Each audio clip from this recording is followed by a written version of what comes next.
Hello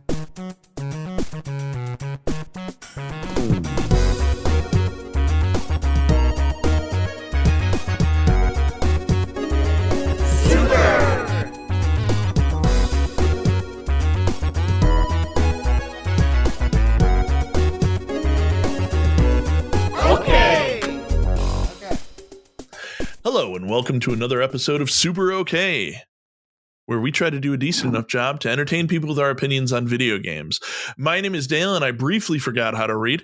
I'm joined here today by some lovely humans. Brody, welcome back. How are you, bud? Oh, thanks for having me. I am doing pretty good. I also forget how to read all the time, conveniently right before somebody hands me something with a lot of words on it. This is just the truth. I fucking hate reading stuff. That's the worst. That's the worst.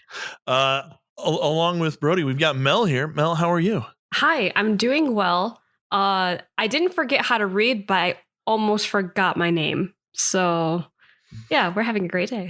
Well, at least you didn't forget your wife's name, which I've done before on the podcast twice, according to some people. Do you remember the episode where you did that? You can go back and listen to them. It's great. Let's move on. Wasn't my proudest moment. All right. And then last and certainly not least, we've got a guest on today's episode. And that guest is Zando. Zando, how are you, bud? I'm doing well. And I feel like I need to point out it's actually me and that the recording didn't go wrong. And I'm not just filling in as I edit an episode. Yes, that's true. Also, this is to make up for not having you on the Rhythm Games episode. Sorry about that, bud. And this is the to make Fighting up Games episode. Yep. Also fighting games. Sorry about that one. So I assume eventually you'll just do a Guitar Hero centric episode and you'll have me on that. Yeah, that's a good idea. Yeah. Ooh. Yeah. You should do that. No, you We'll will. have you playing whatever clone hero in the background the whole time. It'll be great. You won't miss a note and you won't miss a question. It'll be wonderful. All right. For those of you who are new to this podcast, thanks for being here. Every week we do a highlight of the week where we talk about something that made our week a little bit better, a little bit brighter, a little bit nicer. And we always let our guest go first. So Zando, what's your highlight of the week? Man, so I'm going to be super cheesy and say that my kids have been the highlight of my week. My oldest has recently turned 5, and everybody says like terrible 2s or like 3 is the word. 4 was actually hell. It was awful. But as soon as Helen turned 5, I don't know, like a switch flipped and she's like super sweet and just doing like really nice, thoughtful things. And so it's been a lot of fun to be around her, especially in a one-on-one scenario. And then my youngest is 2 and just is continuing to be like the cutest thing in the world. We were watching a movie the other night and he disappeared. Like we're all in the living room watching the movie and Ben gets up and walks out of the room like, where the hell did he go? And then he comes back. He's got his water bottle and he grabbed a water bottle for his sister as well and like handed it to her without saying anything and just sat down and watched the movie. And so like my wife just like sees it, looks at me and starts crying. And I'm like, he's a sweet little boy. He really is. And we can see Ben, what are you? And he goes, sweet boy. he's the best right now. He's everything he does makes me so happy. That is great. That's amazing. How's his job going? Job is not great. For the uninitiated. Oh, I'm sorry. Ben. He's huge. How's his job going? This kid's 2, but he looks like he's a 5-year-old. Yes, that's not inaccurate. My daughter, who is literally 3 years older than him, is only about 5 inches taller and maybe 4 pounds heavier. It's insane. Yeah, Ben is enormous, and it's a good thing that he's so sweet because he could just like rock anybody. Like, kid's huge. I have to constantly, like, Helen will like pester him and then he's fighting back now. And I just stand back. I'm like, dude, you know better. Like he's going to fight back. And it's because you taught him how to do it. And he's going to hurt you. Yeah. I still intervene before anything gets too crazy. But like a lot of times if I hear them fighting, I just like, Helen, back up. You got to get away from him.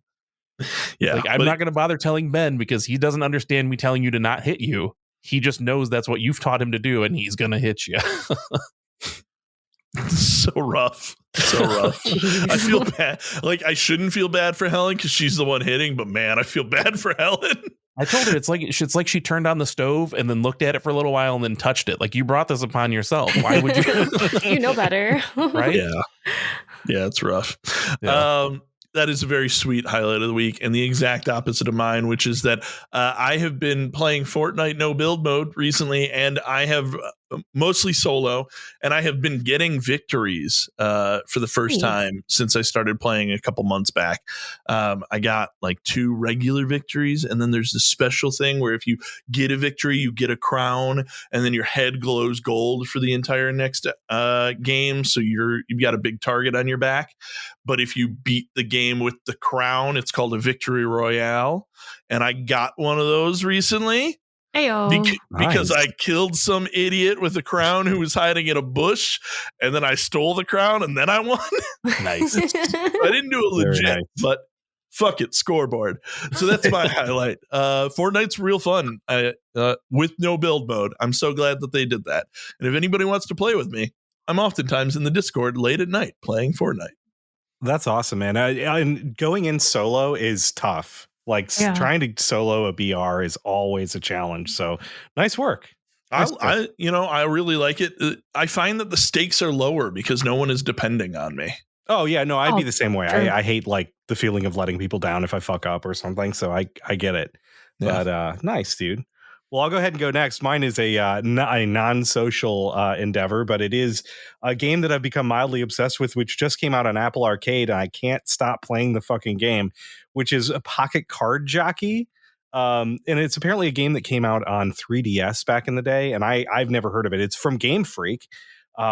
So it's got a good pedigree. That's a horse joke, because the game is actually about horse racing, and the way that you race your horse is by playing little rounds of solitaire, basically, like little mini solitaire. And it's so addictive to just like sit down and try and hammer out a couple of these. You play a couple runs of solitaire every race, and then you like alter the positioning of where you want your horse to go. And it's just really satisfying. It's a lot of fun to play. I keep fucking up though and playing it first thing in the morning when I'm like barely awake and I like can't match the numbers. And I'm just like, what comes after 8? I think it's 6. Nope, it's not 6. But aside from that, the game is a lot of fun, and it's been a great way to kill 5-10 minutes here or there. Yeah, it's really good. Very, very much recommended you give it a shot if you have Apple Arcade. The horses are so cute. Because the horses are so cute. That's true. I'm like Team Dale. I don't like horses, but the horses in this game are completely adorable. They don't look like horses. Sounds like there's a traitor inside Team Dale. I was about to say, you can't say you're on Team Dale and then just say something as light as, I don't like horses. No. I think it's supposed to be, I'm Team Dale and I have a fucking burning passion for hating horses. Yeah. Also, it's funny because I was like, oh, an Apple Arcade recommendation for Brody, and I started typing it in, and then you said horse racing, and I just shut my phone off and put it next to me. I was like, fuck this. I don't need this garbage. Oh, but they're so cute. The heads are just like ginormous, and they look jello-y. They're like a regular weird-looking horse. Just, Mel, you should download it to just see them run. It's so cute. They run like jello. Little jello legs. It's the best. Anyways, the game's a lot of fun. I highly recommend it if you like puzzly games, which with some like kind of inventive mechanics behind them. It's a good one. Nice. That's awesome. Ooh, it's my turn for my highlight of the week. It is your turn. Oh, I can't wait to talk about Yakuza 0 and how I finished that game, and it was freaking-tastic. I loved everything about this game, from the plot to all of the weird side sub-stories that you kind of go through. There's a shitload of mini games that just make you go, like, why the fuck is this in here? Because it's just crazy. Like, there's a whole like underground Japanese cat fighting, like cat fights, like girl on girl fighting each other, but it's in the aspect of like you playing rock paper scissors with a computer. It's very, very crazy. It's very lewd. It's just one of those things where like you play it and you're like, why am I playing this game? But like the story itself was just great. Like it's very, very serious. Like the main story quest is like so serious, but like everything around it is just crazy and absurd, and it's just so worth it. If you guys haven't played Yakuza 0, I highly recommend it. It is wonderful. Mm-hmm. Now, is this the first Yakuza game that you've played? It is. Yeah. I guess it makes sense. You started with number 0, right? I did. Mm-hmm. Like that's probably the way to do it. From my understanding, I've never played any of the Yakuza games for longer than like a demo. Mm-hmm. But my understanding is that they are all just like crazy mini game fests that happen to have like a pretty serious like crime story, Yes. like threaded throughout the middle of them. Yeah.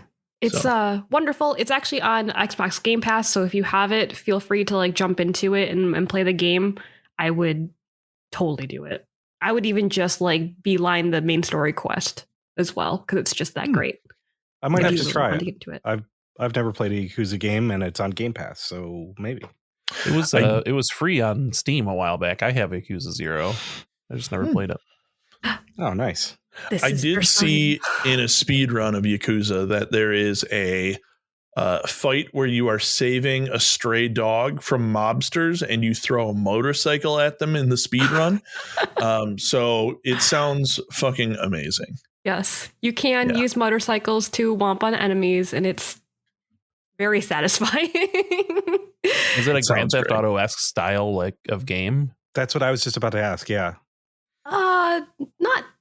There's no driving in it, right? There's no driving in it. There's barely, like, you can use guns, but it's very rare that you would. You primarily just like use your fists, and weapons like are mostly melee weapons. Mm-hmm. But I think it plays more of like a beat 'em up type style game. Yeah, and if I'm not mistaken, it's like when you're walking down the streets are like fully populated and you can talk to all of these people. But then when you get into a fight, it moves. You're in the same area, but all of the other people are gone, and it's just you and the people you're fighting. Yeah, it actually, the people that are walking around end up becoming bystanders. So they form a ring around you and the enemies. So you only have like that area to fight in, which is weird because I'm just like, I'm womping on these people and you guys are all watching me. I just hit a man with a motorcycle and no one called the police. Right, exactly. Oh, that's awesome. Big plus. Yeah. So you said that this is on Game Pass? It is. Well, conveniently, we've spoken in many episodes about how Game Pass is amazing and it's a strong reason to consider buying an Xbox. However, before Game Pass, Xbox had another store-based service that brought a constantly evolving pipeline of games to customers. And it was called Xbox Live Arcade. And that's what we're talking about on today's episode. You read the Whoa, I thought we were still talking about our highlights of the week. That was a seamless transition. Man, wasn't it? My least favorite part of the transition is when we talk about the transition. Xbox Live Arcade originated on the original Xbox in 2004. And it was super weird because you had to send away for a disc. And then when they sent you that disc, you could then connect your Xbox to the internet and buy a whole bunch of other games that you could purchase and add to the games menu. Games like Bank Shot Billiards. I can't read. I said it at the beginning. Oh, I know. Bejeweled, Gauntlet, little Miss Pac-Man, a little Smash TV, a little Zuma for you. But if you didn't have the disc, it's fine because in 2005, Xbox Live Arcade was rebooted on the newly launched Xbox 360. The first title for it was called Hexic HD. It was like a puzzle game, and it was included on the hard drive of every Xbox 360. The new XBLA, that's short for Xbox Live Arcade, incarnation was more an extension of the store, and it featured new indie games and classic re-releases. All of them had 200 achievement points. Almost all of them had a free demo or trial, maybe all of them, but I don't remember. And support for at least 720p resolution. Games would refresh weekly. They would become some of the most beloved in every gamer's collection. And so we're going to boot up our consoles. We're going to wait for Wednesday at midnight, like the old days. And we're going to answer this first question, which is, did anyone play the Xbox Live Arcade on the original Xbox where you had to send away for the disc? If so, Did you like it? What did you like about it? And if not, what was your first Xbox Live experience? Did anybody have it? Because I definitely did not. I did not. I did not. I ended up like modding my original Xbox, so I couldn't send it into anywhere.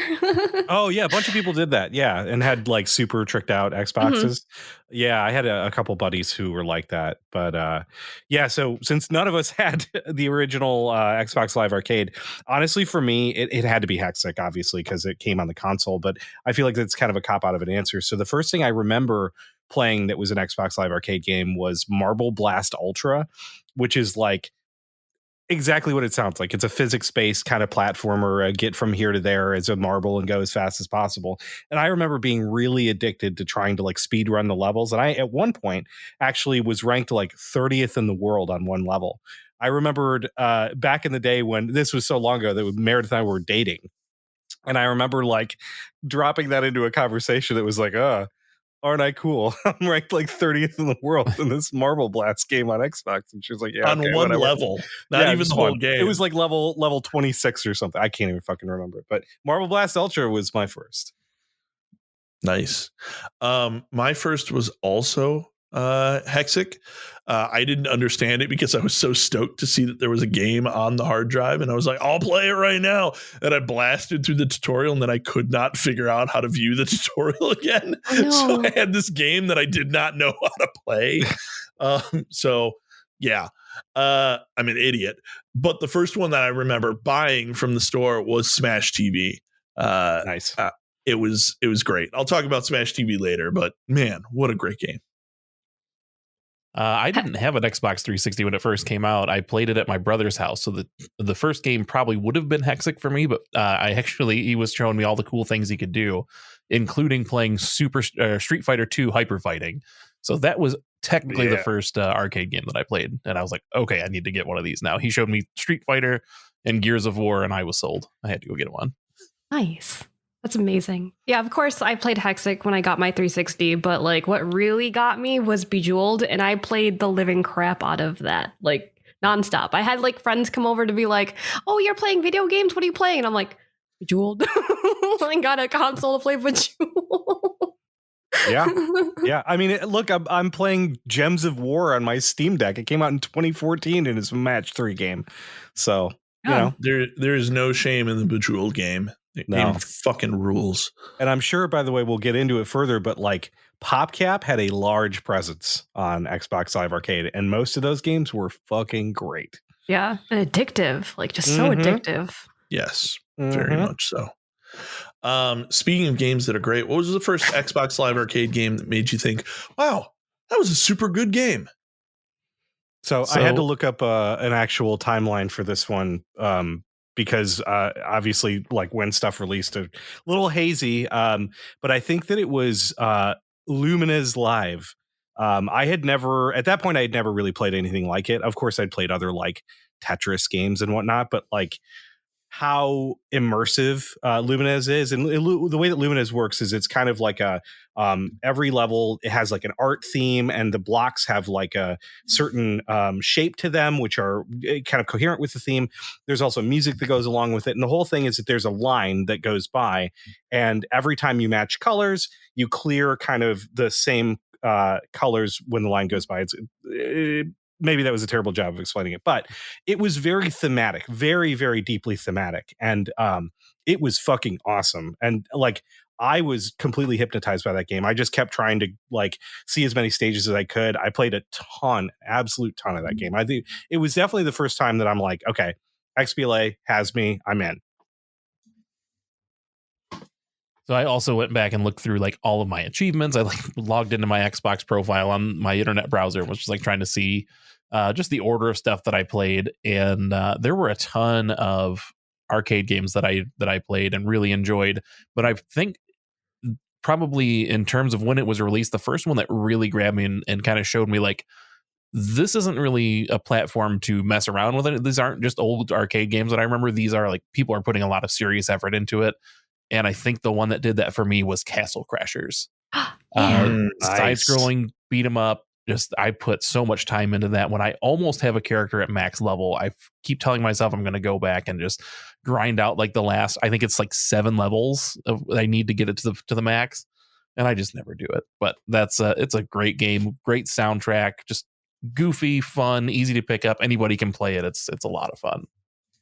I'm right there with Zando. Castle Crashers was like so much fun, and the fact that you could actually play it with like 3 other people was just what made it even more fun. Like I would just have friends come over and we just like play Castle Crashers, and that was like one of the first like Xbox Live arcade games I think I really put a lot of time into, and it was just cute. It's cute, and like I love just beating everything up. So, 2 thumbs up for me.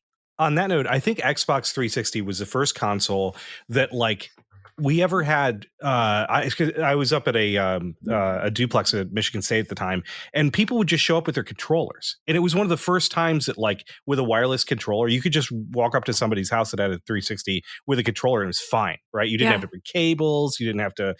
What console do you have? It was awesome. So yeah, it was a game changer. Yeah, it was huge. I even went so far as to buy one of the Xbox 360 memory cards so I could load my profile and plug it in and make sure I didn't miss out on any of those sweet achievements. Nice. It's awesome. That's how it's done. I did not do that ever. But I think it's because most people were coming over to my house to play, you know? So I did not get an Xbox when it first came out. I think I got it like a year or 2 later. And so a lot of my early favorites were like re-releases from days gone by. We'll talk about that later. But I think the first original game that I played on the Xbox 360, it was either Puzzle Quest or N+. Can't go wrong with either. Both are great. Yeah, both were amazing. And it was like, you know, I got the Xbox for like Christmas or something like that. And then I like had a gift card and I picked up both of them. So it was one of those 2, and both are just absolutely baller games. And I never played like the original N on like the Flash sites or whatever. So the experience of N+ was really cool. And Puzzle Quest, I was like, I could get Bejeweled or I could get Bejeweled with dragons, and I'm a nerd, so the dragons win. You know, so that's kind of where I'm at. So I just talked about all these re-releases. There were a ton of re-releases on the Xbox Live Arcade. What were some of your favorite games or series to be re-released on Xbox Live Arcade? I'm going to go first here because I was going to talk about them before, but TMNT arcade game, amazing. Dig Dug. No, everybody sleeps on Dig Dug, but that game fucking rules. It's good. Feeding Frenzy, which is a re-release of a Flash game by PopCap, to Brody's point earlier. Soul Calibur, which, I mean, I bought a Dreamcast just to play Soul Calibur, so the fact that I could now play it on my 360 was amazing. Smash TV, I never had it as a kid, and I always wanted it. And Golden Axe, because that game just rules, and I never had a Genesis when I was a kid, so it was great to be able to play a game that I only played at friends' houses. Nice. So I'll go ahead and go next. I've got a lot of them, so I'm just going to do a list for the most part. Symphony of the Night, I've played it through on the Xbox Live Arcade version so many times. I love it. It was one of the first places I could play Doom and Doom 2 like back to back. Since I didn't on and off have a PC for a while. Pac-Man Championship Edition was fucking amazing, and I love that they brought that to Xbox Live Arcade. I remember Bomberman Live being a lot of fun when it first came out with the online play and stuff. That was great. I totally forgot about that. Yeah, that was good. They've continued to do like Bomberman R and stuff like that, but that was, I think, lightning struck that time just, you know, by the sheer gimmick of being able to play it again. And then 2 more real quick, which are I can't believe they brought Marathon to the Xbox Live Arcade. It was amazing. The classic Bungie FPS series. It's very dark. It's like literally it's hard to see, but it's a lot of fun. And then Marvel vs. Capcom 2 is legendary. It's my favorite fighting game of all time. So I played a ton of it on there. Also a note, there was a ton of Dreamcast representation, the games that crossed over. And I'm sorry, Xando, I'm going to steal some of your thunder because you have Virtual On your list, which I also played on Dreamcast. I used to love that game on Dreamcast. MVC2 was on there. Crazy Taxi, I'm pretty sure, showed up on Xbox Live Arcade. It did. They had a lot of crossover from Dreamcast, which is awesome. Top secret confession time. I didn't know Virtual On was on there. Oh, and yeah, I dude. 100% would have played the hell out of it. It's still on the store. I have it on my console right now because of it. Wow. It's awesome. Game rules. Well, I'll just kind of wrap up the rest of my thoughts since you stole Virtual On from me. But I do like, so the re-releases like were some of the most exciting things for me. And I think to your point with Bomberman, one of the reasons that was so successful is because on top of the fact that everybody had an Xbox 360, these games were only like $5, 10 at the most. So, there was the low point of entry or low cost of entry for people to play. And so a bunch of people were playing them. Virtual On, which I never played on Dreamcast. I always played in the arcade, which had like the divider, so you couldn't see your friend's screen and you had the joysticks. Like that was so cool. I was so stoked for Virtual On to come out. And I remember staying up until 2 a.m. for Castlevania Symphony of the Night to be released. And just played through it that night. And then all the other arcade beat 'em ups that came out, like when they released the Simpsons arcade game on there, Ninja Turtles, the what was known as TMNT 2 on NES, the remake of Turtles in Time, all those like classic beat 'em ups were all really good. And there was one other one that I had, and now I've just completely blanked on it. So sorry about that. It's okay. You remember it. Just shout I'll just it out. interrupt. I'll just interrupt. Just yell it. Yeah. I'm going to also say Turtles in Time, like when that got reshelled, I loved how they renamed it. They called it like the reshelled of it. I love how you called it like it got reshelled. Like that's a regular ass verb for everyone. I was so happy. I was like, when that came out, I was like, yes, like I am downloading this right now. We are playing it and nobody wanted to play with me. So it was just me playing by myself, which I was totally okay with. Anytime a game is ported to a new system without any changes, it's no longer like remastered or it's reshelled. Mm-hmm. It's reshelled. Yeah, reshelled. Love it. Amazing.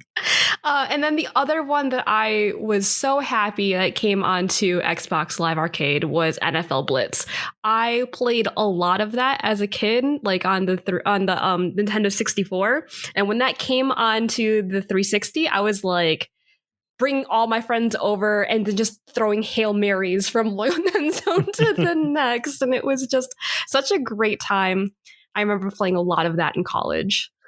I also did not know that Cyberpunk was on Xbox Live Arcade, or I'm sorry, NFL Blitz was on Xbox Live Arcade. And man, would I have bought that and played the hell out of it, because I was currently playing it in arcades at the time when both sides worked in a movie theater as a manager, and I'd go over there, and while everyone was in the movie, we'd just play NFL Blitz in the lobby. So yeah, man. Also, I can't read at all. All right. The other re-release that I had forgotten earlier was when they re-released all of the Sonic the Hedgehog games from Sega Genesis. Oh yeah. Oh yeah, dude. That's really awesome. Good call. Having speedrun achievements on those, man, I did all that. Yeah. Oh shit! Really and I just remembered it, and I have to say it, the like the Perfect Dark that they put back in the Perfect Dark that they put back on there. Yeah. Banjo-Kazooie. There's some good ones. Yeah. All really good calls. Man, great choices, guys. All right. So you just mentioned the achievements. One of the big selling points for the Xbox Live Arcade is that it was a standardized offering. There was a maximum hard drive size for all of these games. They all offered 200 achievement points. They all had a free trial, and there was at least one new game released every Wednesday. How important was that standardization to you? This strategy was fucking huge. I remember back in the day, I could not wait for every Wednesday to come around and download whatever the trial was, even if I was like remotely interested in the concept, just to see what it was. Because at that point, it was like obviously a different part of my life, and buying video games was hard. And so having the chance to try these little games, like quote unquote little, a lot of them were very, very deep. But God, it was so cool. And the achievement points are something I never really cared about, but it was nice on games like Symphony of the Night to like, okay, I'm going to get I'm going to do this anyways. Okay, I'll do the sword familiar glitch to get the 200.6 just so I can close out the 200 achievement points. Great. You know what I mean? But like, I could see that being a big selling point for other people, just being able to, oh yeah, I'm going to achievement hunt through this at 200. It was big. Yeah. The achievement points were huge for me. I miss games that have demos. That's one of the things I hate about current gaming now is like you never get a demo for anything. And I experienced so many different games and bought so many more games based off the demo. Mostly, especially the Xbox, because they would dangle that carrot of like, oh, you unlocked an achievement. You want it. You can buy it. Oh, that's buy right. this game. And then you buy it, and it's like, you got 4 achievements. And so that a lot of times like, oh man, I could spend $5 and get a few more achievement points. I was absolutely someone who hunted through achievements. Yeah. Right on.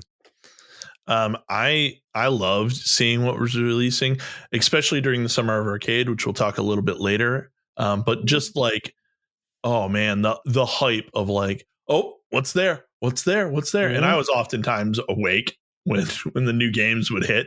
Like we'd be playing like Soul Calibur or something on the system, and then it's like, oh, the clock just hit 2. Time to flip. Let's see what's new. Is it a sweet multiplayer game? No. All right, back to Soul Calibur. Wait, it's a free game? Because every once in a while there was like a crazy free game, and we'll talk about that later also. And it's like, shit, we're downloading that right now. You know? Mm-hmm. It was great. So crazy. I feel like the complete opposite of you guys because like I really kind of didn't care about like what Xbox was trying to offer to its like players because I was during this time of like when Xbox Live Arcade was coming out or like was in service, like I was heavily into PC gaming at the time. So like every once in a while I would hear like, oh, there's going to be a new title or like a new game that's going to be on Xbox. Like that would be the only time I'd be like, yeah, like I will purchase this game. But I would never like wait until Wednesday to see like what the new game is. Like I wasn't like hunting for achievement points, but I understand the appeal. Like if you are a hardcore console person, you loved your Xbox, like this was definitely for you, you know? I get it. You couldn't play Counter-Strike. So I couldn't, not until later. And then playing Counter-Strike on like a console was just weird. Yeah, it is weird. I get it. All right. So you just mentioned, you know, every once in a while there would be specific games that were only available on the Xbox. Mm-hmm. One of the other major features of these games is that they were all digital only titles, and a lot of them released only here. However, Microsoft did start releasing a few compilation discs that featured games from the collection. Did you guys ever own any of them? What did we think about the distribution model? Like, give me your thoughts. So I owned at least one of them because Xbox had a joystick controller that came with a disc of a collection of those. Ooh. So I had that one. And I think that's how I eventually started playing Feeding Frenzy and like Luxor and some of the other like really early ones because I got that controller for super cheap and it came with the game. I think it was a cool concept, and I think that's something that Rock Band and like Guitar Hero, or I guess just Rock Band did, where they kind of found what was successful, what was selling, and then put it on a disc for people who didn't have like a great internet connection or kids who couldn't talk their parents into putting a credit card on their video game machine at the time, you know, stuff that we, you know, it's commonplace now. So I think it was a really cool way to take advantage of that, of things that were going to sell really well and make them sell more or physically. See, it's funny that you mentioned the controller because it was basically like an Atari joystick. Yeah, it wasn't like anything style. I picked it up way later than you did, though, when it came with like download codes for like, here, put in this one download code and it'll give you like Frogger and like all these other like 4 other games in that same vein, like Galaga, that sort of shit. So they must have only done the discs for like the beginning of it. I never had any of these discs, but I had several confused mothers who came in when I was working at Best Buy, and I had to explain the Xbox Live Arcade download codes to, because they were like, this is so thin. How do I put it in my system? Right. And it's like, no, you rip off the cardboard on the back and there'll be a code under it. Don't damage the code. You know, like that's because kids were like, go and buy me Braid. And it's like, where's Braid? It's not on the shelves. Yeah. It's on this card. Yeah. I worked at the enemy store of Circuit City through the highlight of the Xbox 360's life. And I had the same thing of like, I'm looking for this game. I was like, yep, that's digital only. Sorry about that. See you later. Here's a points card. Yeah, it's like so interesting to talk about like how technology is changing, you know, going from like having physical discs and then having to teach a whole entire like society of like what the internet was and like how you can download games off of the internet, because I feel like there's a lot of people who still didn't understand that and they're like looking for like those discs because they didn't have like good internet, you know? What was even crazier is this was around the same time that Nintendo came out with their e-reader, which is not an e-reader like we think about it, like a Kindle. It was where you had to scan magnetic strips on barcodes of cards. Mm-hmm. And so you'd have like a card that said Braid on it. That was a download code. And then on the same end cap, we would have packs of e-reader cards for Animal Crossing. And people were like, oh, this is Animal Crossing? And it's like, no, what is that for? Your Game Boy Advance accessory? And it's like, oh, shit. No, this is confusing. I need to be that guy and say that they were about 5 years removed from each other. I'm telling you, sure. when I was at Best Buy, we had them on the same end cap. Wow, you worked at an old ass Best Buy because the e-reader lasted from like merch. 2001 until I think 2003. Yeah, we just had old merch. That's crazy.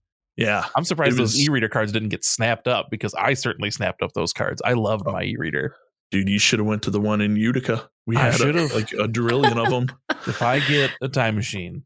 That's not what I'm going to do first, but it'll be on the list.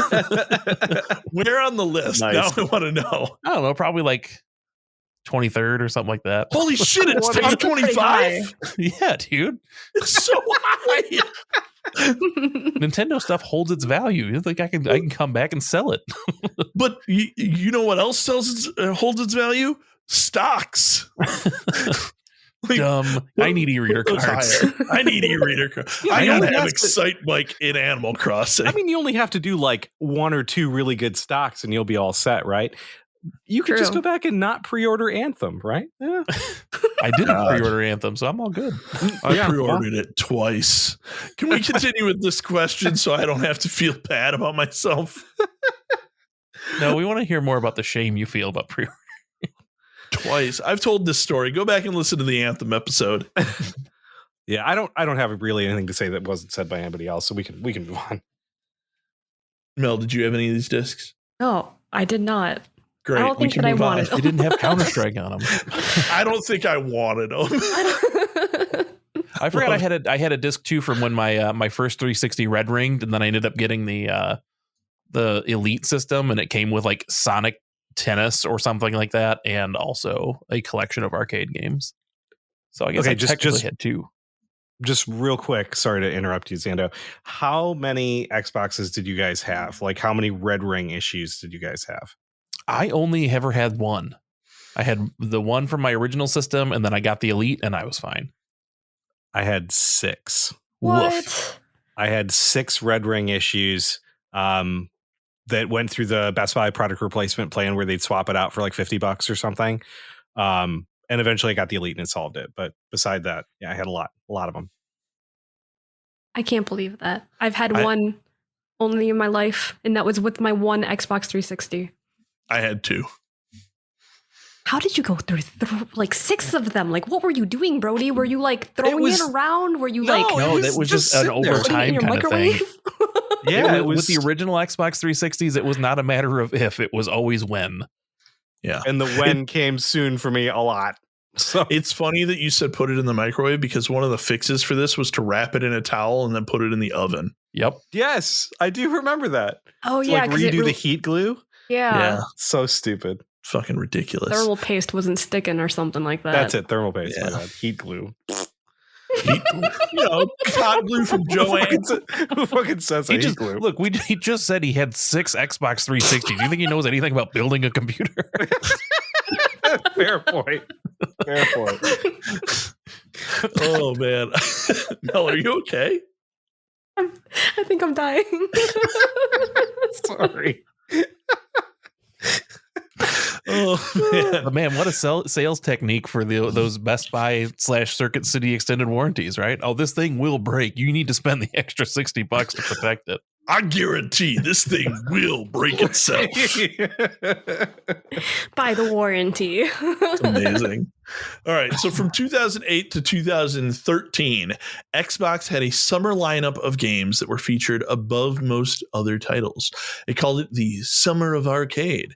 They would use it to highlight some Xbox Live Arcade titles that were meant to highlight the types of content that was available on the XBLA and to show that it was more than just coin-op classics that you remembered. Do you have a favorite year of the Summer of Arcade? And what did you like about this model of spotlighting certain titles? So for me, it was 2009. You had Marvel vs. Capcom 2, Shadow Complex, Teenage Mutant Ninja Turtles in Time Reshelled, Trials HD, and Splosion Man. And this was also around the time that the game started costing more. Like, you, instead of spending 400 or 800 points, they were going to start being like 15 or whatever, 1,200 points, whatever $15 equivalent was, and people were up in arms about that. So to get around that, that specific year, they said, if you buy all these games, we'll give you an 800 point card, like a rebate. You'll get it back in the mail, which essentially meant if you bought all the games, you would get Splosion Man, which was the cheapest one at the time, for free. Nice. So I went ahead, even though I didn't really know what Trials was, I bought it and then eventually loved it and got Splosion Man for free. Nice. Hell yeah. I'm going to go next and be boring because I think Xando hit the nail on the head. I think that 2009 is easily the best year here. This is super, super good. The only one that I didn't play much of was Splosion Man, but it didn't matter because the other ones I just absolutely loved. Yeah. 2009 is probably my favorite. I didn't watch a lot of these like throughout the years, but out of all of the titles, 2009 is a banger for sure. I loved Trials. I thought Trials was a lot of fun playing that. Very just good. With your motorcycle and just whoop, whoop, whoop, whoop. That is indeed what you did with those motorcycles. Yep. Yeah. Press X to whoop. Dale, I bet you don't have a 2009. Mine's different. Mine is 2010, baby. Gotta get that Hydro Thunder. 2010. Here's the lineup: Castlevania Harmony of Despair. Oof. Yeah. Hydro Thunder Hurricane. Pretty fun game. Lara Croft and the Guardian of Light. Pretty fun game. Limbo. Great game. Absolute classic. It's a great game. A classic video game. And then my favorite of them, which was Monday Night Combat. It was a third-person shooter MOBA before MOBAs really existed, and it ruled its own ass off. That game fucking slapped so hard, and it was so far ahead of its time. I wish that it still had like a thriving community and that I could play it. It's on Steam. If anybody is listening and they're like, hey, I'll buy it and play with you, we could get Monday Night Combat going. Every Monday night, I would play it. The game fucking rules. I remember constantly seeing a 20-sided ninjas online and then a 20-sided ninjas playing Monday Night Combat. Like, I'd never played it myself, but I knew you loved the hell out of that game. I love it so much. Not past tense, present tense. There is a hole in my heart anytime I'm not playing Monday Night Combat. Yeah, there was a real strong movement of folks who thought that was like maybe the best game to come out on Xbox Live Arcade. Like, that's not a hot take for a lot of people. I didn't personally play it, but I've seen it played and I know it's awesome. I'm looking at the Steam page right now. It's only like $5. It comes with a 4-pack. So if you have 3 other friends you want to play with, you can totally buy that. And the first picture is a dude riding a chicken. Yeah. Nice. So if we all spend $5, we can get almost a good chunk of the community here to play. Oh, man. What are we doing? Are we doing this? Just a quick shout out to a couple of other years that are really, really good. So 2008 had Braid, had Castle Crashers, had Geometry Wars, Retro Evolve 2. And then 2011 had Bastion. From Dust was kind of a weird like god strategy game. Had the Kinect version of Fruit Ninja. And like if you were into Metroidvanias, you might have played Insanely Twisted Shadow Planet. That game was a lot of fun back in the day. And then Toy Soldiers, which if you were into the like semi tower defense games, was pretty good too. It was the Cold War version. Some good years. The last year of it, 2013, I believe, is when they released Brothers, and isn't that by the guy who ended up doing It Takes Two? It's like that kind of same. Oh yeah, I think so. Yeah, and Brothers they did Brothers. They did A Way Out as well. Yeah. Brothers is a good game. It is a good game. It's a sad game. It's a good game. Super sad. Yeah. So, I mean, we've talked about a ton of these games, and there were so many games. I didn't count them, but there's like a grillion games that were released for the Xbox Live Arcade. So I'm just going to give you guys a chance to gush about some of the games that came out that you really love. Pick a couple of them and talk about them. All right, I'm gonna try and be quick here. My first one's gonna be this is your time. Shadow Complex. It's been mentioned. I think Xando mentioned it earlier. Yes. Shadow Complex is so fucking good. I think I've played that game through on XBLA 4-5 times. I mean, it's probably in my top 5 of Metroidvanias. I absolutely loved it. So that's going to take a slot. You're going to have Might and Magic Clash of Heroes is going to get some presence there. That game was fucking outstanding and definitely exceeded expectations. And I've never really, I played one game like it that was kind of a clone of it that was on iOS, but the whole concept was like, it was a puzzle-y game where you matched troops like in 3 or 4 blocks or lines to create other types of troops, and then you'd fight against an enemy, and it was so goddamn good. I haven't spoken to a single person who's played that game and hated it. It's everybody else loves that game. It sounds like it was 2048, but with it's troops. Really hard to describe. It's like you're the bottom half and the opponent is the top half, and you just have to like try and summon like, oh, I can drop 3 red troops over here, or I can drop like 2 green troops, and like depending on what you're matching, it's like, oh, I'll create, if I'm the elves, I create like a stag, and the stag can like jump over enemy walls and attack the hero or whatever. It's really hard to describe. It's a complex puzzle game, but like seriously, if you've never heard of it, please look it up. It is an absolutely phenomenal puzzle role-playing game. Absolutely phenomenal. It's super sounds good. Awesome. It's amazing. And I haven't played, again, there's only one iOS clone that was like it, and it wasn't nearly as good. And then the final one I'm going to take is actually a World for Keflings. I've talked about these Keflings games in the past. They're so satisfying. And I would play all of them with Meredith. We would just sit down and just like collaborate on like the supply chains and stuff for these little guys, and going out and grabbing like, you know, trees and stone and stuff, and like, oh, I'm going to build a blueprint. The games were unbelievably satisfying to play. It was just a lot of fun. And they had like a really cool split screen mode for couch co-op that was like rotational depending on where the players were. So it was always kind of intuitive, because you're like, oh, if I'm over to the west and Mare's over to the east, the split would go vertical as opposed to horizontal if I was north and south. It was kind of neat. And then it would disappear completely if you were right next to each other, which was awesome. So those are my 3. I love them. All good choices. I'll go next because I want to talk about how fucking good Castle Crashers was. It was amazing. It was so good. 4-player couch co-op beat 'em up, which I feel like the Xbox 360 was kind of the golden age for that sort of thing, as evidenced by my next pick, which was Scott Pilgrim versus the World. Ooh, which was good. It's so good. I just got the soundtrack, and man, everything about that game is amazing. Everything about that game is amazing.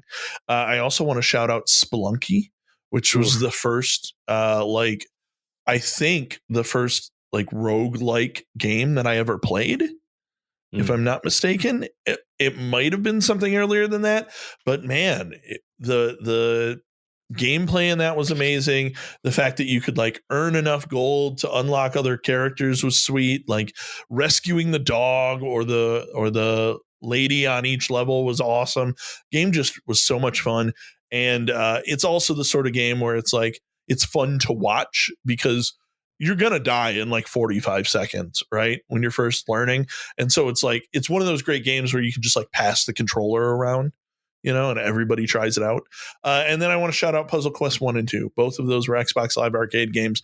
Both of those slapped the gems right out your mouth. It was so good. Hell yeah. They're amazing. I don't think I've ever played Puzzle Quest. Oh, they're so good. I'd highly recommend playing Gems of War. It is a little bit old, but like it has the same free to play model as like Warframe, where like just play the game. It's like never aggressive at all about trying to sell you on anything. It's so good, and it's Puzzle Quest. Do you like Bejeweled, Mel? I love Bejeweled. It's Bejeweled, but with dragons. Yeah. And how have I not played this before? And Gems of War is like Puzzle Quest, but like the trading card game.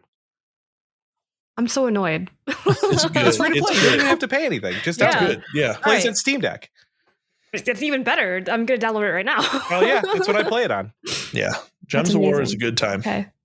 Puzzle Quest on my list. All right, my turn. I'm going to change up my list that I have on the outline, but I would love to talk about Fruit Ninja for the Kinect because I loved the fact that I could go around and use my arms all squiggly wiggly and and slash a whole bunch of fruit in a row. I loved it. I loved playing it with like my siblings because like they were a lot younger than me at that time, and they just loved the fact that they could like do cool stuff in front of a TV and it like did something. The Kinect was a very awesome experience in general. I'd also like to talk about 1 versus 100. Yes. That game was fantastic. It's a trivia game where it's just like one person is versing 100 other people in the Xbox Live community, and you are just answering questions, and you can win real money, right? Like, or Microsoft points it was or like something Microsoft like that. points or Xbox Live Arcade games that were sponsored. The weird thing about it was that it was only playable at certain times, and if you didn't get to play it, then sorry, buddy. It was like a real game show where you would like queue up, and if you got in, you got to play, and if you didn't, you just would watch these other people play. It was so crazy. Yeah, I got in on the mob once, and we won, but it was they were giving out a game that I already had, and I never got anything for it. Oh no! Yeah, lame. I wish they brought that back. I think like the equivalent of 1 versus 100 is like what, that HQ game that you could play on your Trivia phone. HQ. Trivia HQ. I think so. Yeah. But yeah, I wish they would bring that back. That would be amazing. I would 100% play that. And then my last one, I was going to talk about Brothers: A Tale of Two Sons, but that's too sad. So I'm going to talk about Feeding Frenzy and how amazing it was to be a small fish and then you eat other like smaller fishes and you become a bigger fish. Yeah. Something about just like mowing down on a whole bunch of fish and becoming a bigger fish is just satisfying. I think this is the third episode where we've talked about a game where you're a small fish and you eat smaller fish to become a bigger fish to eat bigger fish. And every time it's so good. Yeah. It's so good because when you say the premise out loud, it sounds dumb as fuck. You sound just like a true idiot, but when you play the game, it's like, no, this is the best game. This is the best game type. It's always fun. This is the second podcast I've recorded with Dale where we've talked about a Feeding Frenzy style game. It's true. It's so good though. Well, and I always love when you find a fish that's like kind of the same size as you and you're like, can I eat you or can I not eat you? And then you attempt it and then you just die because it's bigger than you. Mm-hmm. Yeah, you're gonna go for it anyway. So yeah, exactly. You always go for reward. it. So I made a list of games just because there were so many Xbox Live Arcade games that I loved. So I'm gonna just skip past the one that we've all kind of gushed about, and I'm gonna mention Bastion was great. God, that game is so good. Great. Amazing, yeah. Arguably, A Kingdom for Keflings wasn't mentioned. The first one, I bought both, but I played Kingdom way more. I did really enjoy that. A dumb old arcade game, Time Pilot, was one that I got weirdly sucked into. And it was neat because nobody else played it as late as I did. So I was always on the leaderboards for it. But it was just a game where you had to kill a certain amount of enemies and then your plane went back in time or went into the future and you eventually got into space and it just repeated itself. But it was dumb, but I loved playing it. And then Battle Block Theater. If you guys like Castle Crashers, you owe it to yourself to check out Battle Block Theater. The game is worth the price of admission for the just the narrative alone. The narrator for this game is hysterical. The music is great. It's just like it's almost like a Super Meat Boy kind of game where you're just kind of going through these weird platforming levels to advance to unlock the next bit of witty narrative that's spoken. And I want to see more people play this game for the first time just because I love the dialogue. You and I have played this together a bunch, and it is hilarious. It is a very funny game. I played a bunch of it back in the day too. It was a good I game. pull up the cutscenes on YouTube and just listen to the narrative every once in a while, just because it's so good. And the way he narrates is just it's I can't even begin to mimic it, but it's so good. So God. Battle Block Theater, if you haven't played it, it's on Steam. It's on sale often, and usually in a double pack with Castle Crashers. So you really you can't lose there. And then another thing that I thought was interesting, which will lead into the next question, is Dead Rising Case Zero and Case West. And Dead Rising Case Zero was essentially the demo for Dead Rising 2. It was a contained small area. You kind of learned what they were doing different in the new Dead Rising game.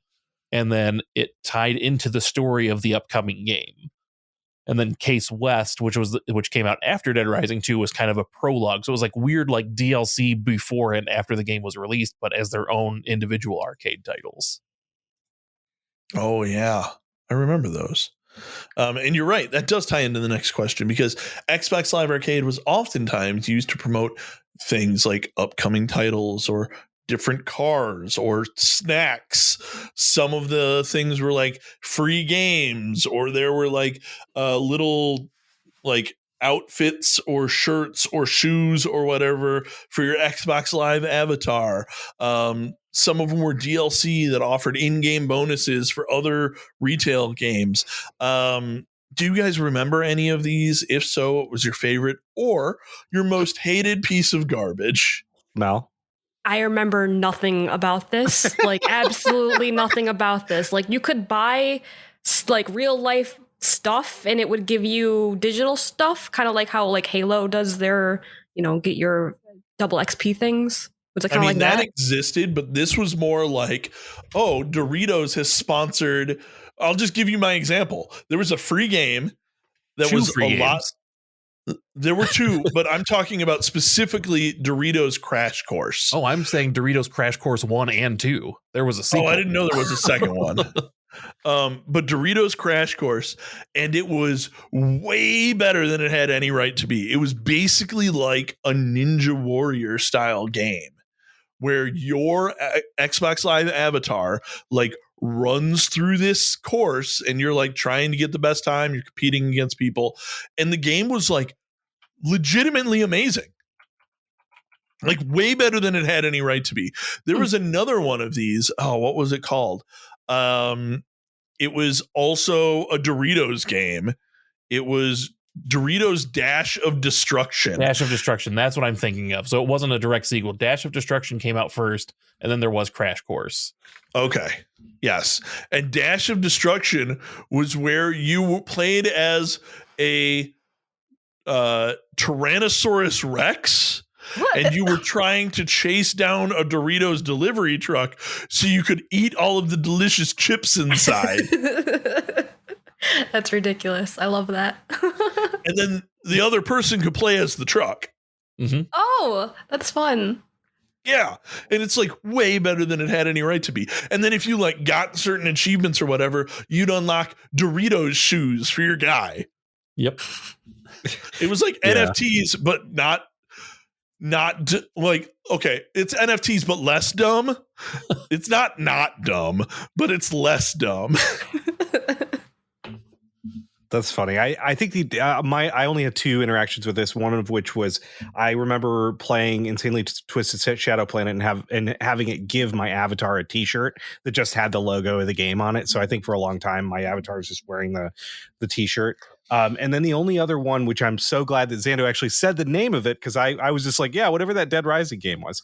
And the one I was thinking of was Case Zero. That was the prologue to Dead Rising 2, if I recall correctly.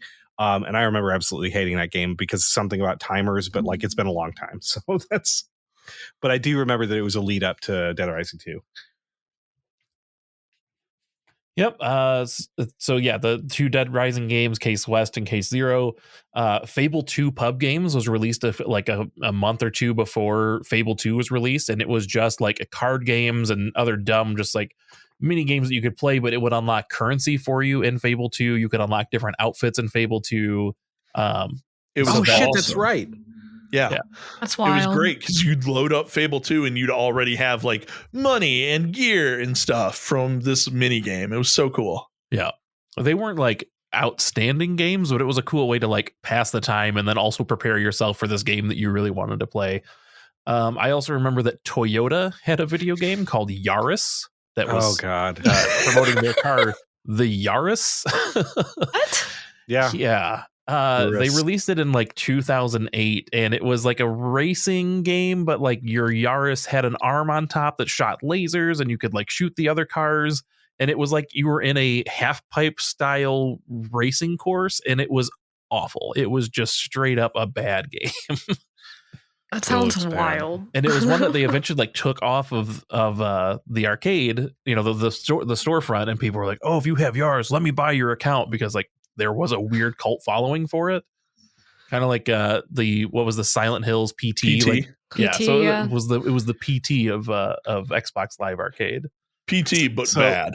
PT but bad, yes. So I looked this game up just real quick, and on the Wikipedia article it says just one positive review came about the game from Ars Technica in its review entitled Yaris, the Xbox Live Sleeper Hit of the Year. Some guy said it's simple, small, and fun. Go download it. The only positive review of this game by Ars Technica. And they called it the sleeper hit of the year. Sleeper hit of the year, Yaris. You could only get it during Toyotathon. Yep, it was free, and I still felt like I wanted my money back afterwards. Wow. That's crazy. I just logged into my Xbox account, and I went back and looked, and I got all of the achievements for Doritos Dash of Destruction. So nice. That Yaris. I didn't even know Yaris existed. I had a friend who would keep like Metacritic. coming over, and he would download Yaris on my system because he knew I hated it, and I was always deleting it. And he'd just like come over, and we were doing something else. Like, I'm going to look up, I'm just going to play a game, and he would just download Yaris and like play something else. And so I'd come back like, what the fuck is Yaris doing on my 360? I love that.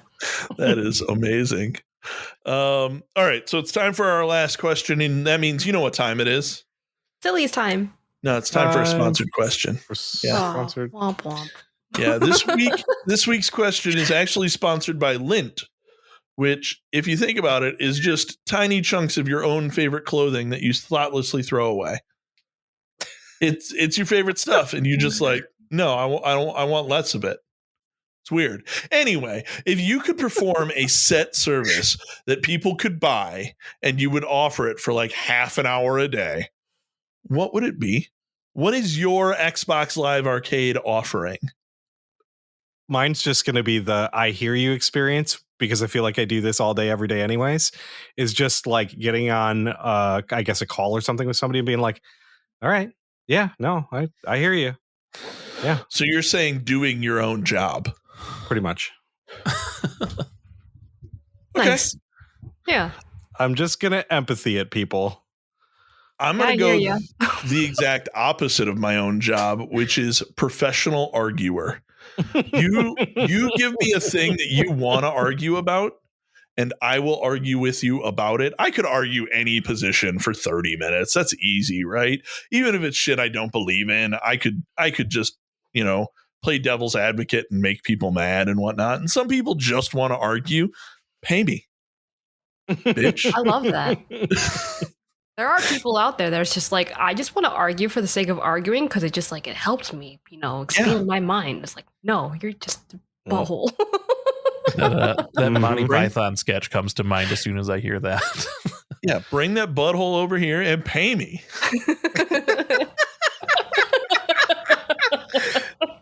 Quote of the year, and it's only January. Bring that butthole over here and pay me. Super okay. Eat the whole butt or bring it over here and pay me. Oh, no.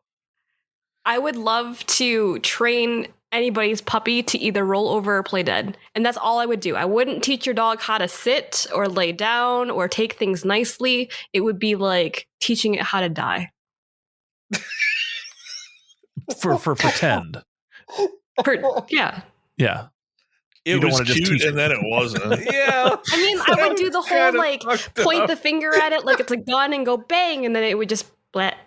Right. It was just at the moment you had said, I will teach it to die. So I thought maybe based on your history, we are right to be apprehensive, Mel.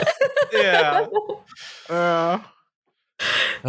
For me, it's video game grinding. If you've got a monotonous task that you need done in a game that you want that achievement, but that you don't actually need, but you just desperately want it, I'll do it. I'm used to just doing all the dumb stuff over and over and staying up way too late. So why not get paid for it? You know what? That makes me want to change my answer to I will watch you do this, because I already watched Zando do this in the Discord frequently. And I might as well be I might as well stack some cheddar for doing it, you know? Right. Like, encouraging those who are doing the monotonous task and maybe feeling frustrated. That's true. I did do that. What was that game? Gato Robo or whatever? Oh, Gato Roboto. Yeah. Yeah, I was like, you can do it. I believe in you this time. Had to beat the game in under 3 hours, or was it 2 hours? And I beat it in 2 hours and 2 minutes. And then you're like, you can do it if you do it one more time. And I did. It was great. It's true. You did it. It's true. All right, cool. Anybody got anything else they need to say about Xbox Live Arcade? It was fucking awesome. Despite the fact that it rarely gave you stuff for free in terms of actual games, it was so good and like made Game Pass, I think, even sweeter coming later.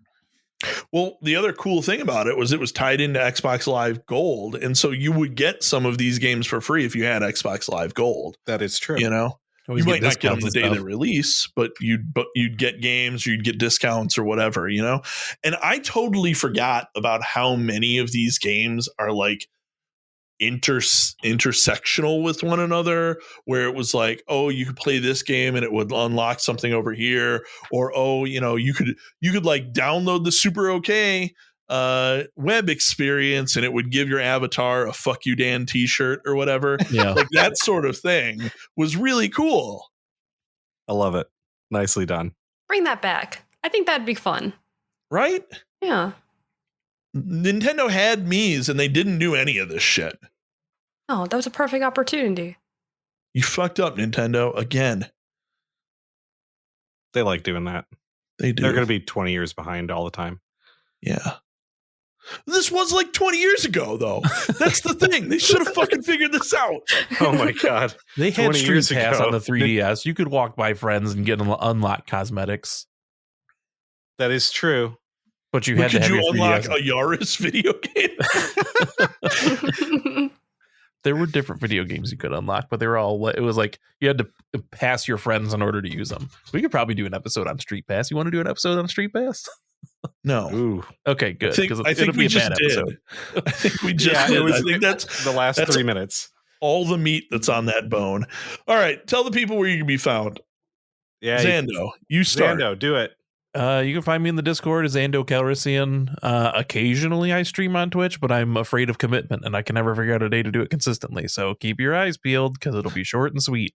Just hit the heart button and Twitch will tell you when he does it. There you go. Do that thing. Truth. Oh, I'm Melephant. You can find me in the Discord as Melephant. Boop. Done. Nailed it. Wait, are you a Trials motorcycle? Because you made the sound of one. Oh, she did. I did. I should be. I should just name myself as like Melicycle or something. And then somebody's going to use you to beat people up in Yakuza. Yeah, see? Full circle. Oh, man. You can find me in the Discord as Arborescence. I think that's my name. Yeah, let's do it. Boop. Did it. Nailed it. So many motorcycles. I'm a 20-sided ninja on Twitch and Twitter and Discord and Mastodon and Hive. Look for a 20-sided ninja. If I'm there, I'm there. And if I'm not, message me. I might want to be there. I don't know. I don't know what's out there anymore. I'm weird and old and out of touch. It's great. All right. I love you all dearly. I hope you have a super okay day. Everybody say goodbye. Goodbye, everybody. Peace. Bye.